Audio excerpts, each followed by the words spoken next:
हम इस वीडियो में chapter from the diary of Anne Frank का हर एक एनसीईआरटी पॉइंट कवर करेंगे।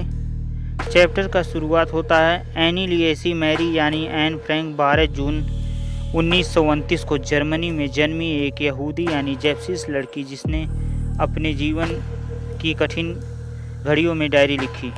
नाजियों के सत्ता में आने के बाद अपना परिवार जर्मनी छोड़कर एम्स्टर्डम आ गए। नाजी जो वहाँ के जर्मनी के निवासी थे उन्हें नाजी कहा जाता था, लेकिन नाजी जल्द ही नीदरलैंड भी पहुँच गए। 10 अक्टूबर 1942 को एन ने लिखा, यह तस्वीर वैसा है जैसा मैं हमेशा दिखना चाहती हूँ। तब शायद मुझे हॉलीवुड जाने का मौका मिलता। यहूदियों पर अत्याचार बढ़ने लगे तो जुलाई 1942 में एन और उसका परिवार पिता के दफ्तर की गुप्त जगह में छिपकर रहने लगे। 2 साल तक छिपे रहने के बाद परिवार के राज का पर्दाफाश हो गया। सभी को पकड़कर कंसंट्रेशन कैंप भेज दिया गया, जहां एन और उसकी बहन मार्गरेट टाइफस से चल बसी। युद्ध के बाद केवल उनके पिता ऑटो फ्रैंक ही जीवित लौटे। उन्हें एन की डायरी मिली और उन्होंने इसे the diary of a young girl के नाम से पब्लिश किया। यह डायरी 12 जून 1942 से 1 अगस्त 1944 तक की उनकी ज़िंदगी का सजीव चित्रण है। आज यह किताब दुनिया भर में पढ़ी जाती है और एन फ्रैंक होलोकॉस्ट की सबसे चर्चित लोगों में से गिनी जाती हैं। होलोकॉस्ट मतलब होता है यहूदियों का समूह जिसको नाजियों ने मार डाला।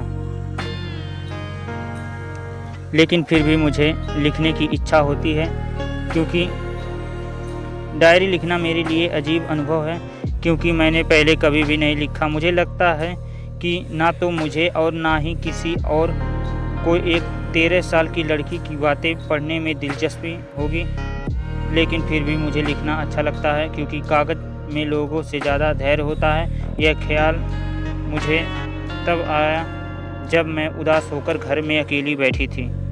असल वजह यह है कि मेरे पास कोई सच्चा दोस्त नहीं है। लोग मानेंगे नहीं, क्योंकि मेरे पास परिवार भी है, बहन भी और लगभग 30 दोस्त भी।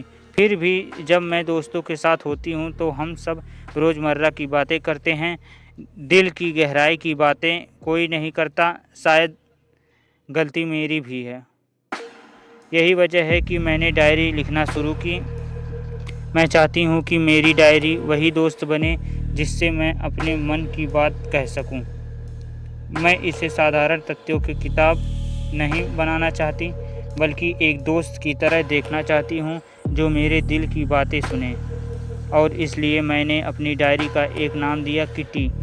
किट्टी को मेरी कहानी समझाने से पहले ज़रूरी है कि मैं अपनी ज़िंदगी का एक छोटा सा परिचय दूं। मेरे पिता, जिन्हें मैं दुनिया का सबसे प्यारा पिता मानती हूँ, उन्होंने 36 साल की उम्र में मेरी माँ से शादी की। मेरी बड़ी बहन मार्गरेट 1926 में जर्मनी में पैदा हुई और मैं 12 जून 1929 को फ्रैंकफर्ट में जन्मी। 1933 में पापा नीदरलैंड चले गए। बाद में माँ भी वहाँ पहुँच गई ताकि मैं और मार्गरेट अपनी दादी के पास आचेन रहें। कुछ महीने बाद हम भी पापा माँ के पास हॉलैंड पहुँच गए। मैंने मॉन्टेसरी नर्सरी स्कूल में पढ़ाई शुरू की। 6ठी क्लास में मेरी अध्यापिका मिसेस क्यूप्रूस थी। साल के अंत में जब विदाई हुई तो हम दोनों की आंखों में आंसू थे। 1941 की गर्मियों में दादी बीमार हुई और 1942 की जनवरी में उनका निधन हो गया।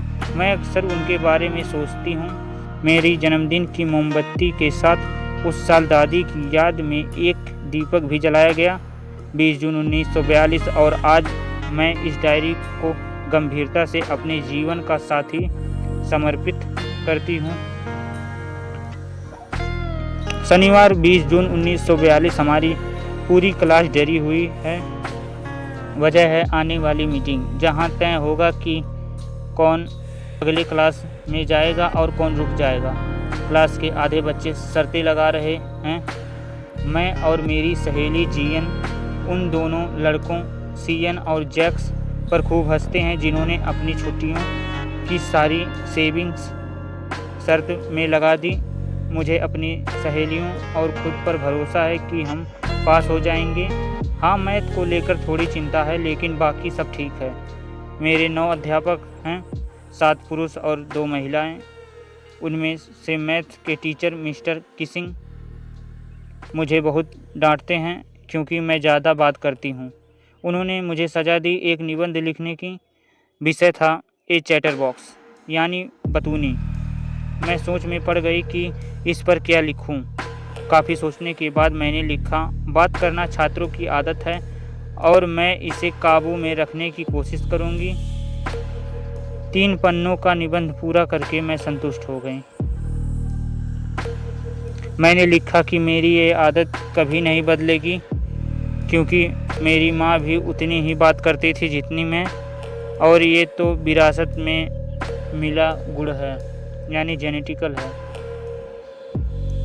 मिस्टर किसिंग मेरी बातों पर हंसे, लेकिन जब मैंने अगली क्लास में फिर बात शुरू कर दी तो उन्होंने दूसरा निबंध लिखने की सज़ा दे दी। टॉपिक था आपकी बार एन इनक्रेजिबल चैटरबॉक्स, यानी एक अड़ियल बतूनी। कुछ समय तक सब ठीक रहा, लेकिन तीसरे लेसन में उन्होंने हद कर दी। बोले, एनी इस बार लिखो, cock cock cock said mistress chatterbox. पूरी क्लास हंसी। अब मेरी सूझबूझ जवाब दे चुकी थी। तभी मेरी दोस्त सैनी ने कहा, क्यों ना इसे कविता में लिखा जाए। मैं तो खुशी से उछल पड़ी। मैंने कविता लिखी। कहानी थी एक माँ बत्तख, पिता हंस और उनके 3 बच्चे बत्तखों की। लेकिन पिता ने बच्चों को इसलिए मार दिए क्योंकि वे बहुत बोलते थे। और इस बार मजाक उन्हीं पर हो गया। उन्होंने इसे सही भावना से लिया और क्लास हंसी से भर गई। इस कहानी से हमें यह सीख मिलती है कि अपनी कमी को छुपाओ नहीं, बल्कि समझदारी से उसे अपनी ताकत बनाओ। एनी बहुत बोलती थी तो उसे सज़ा मिली, लेकिन उसने बतूनी होने पर मज़ेदार कविता लिखकर सबको चौंका दिया। जब सोच सही हो तो हर कमी खास बन जाती है।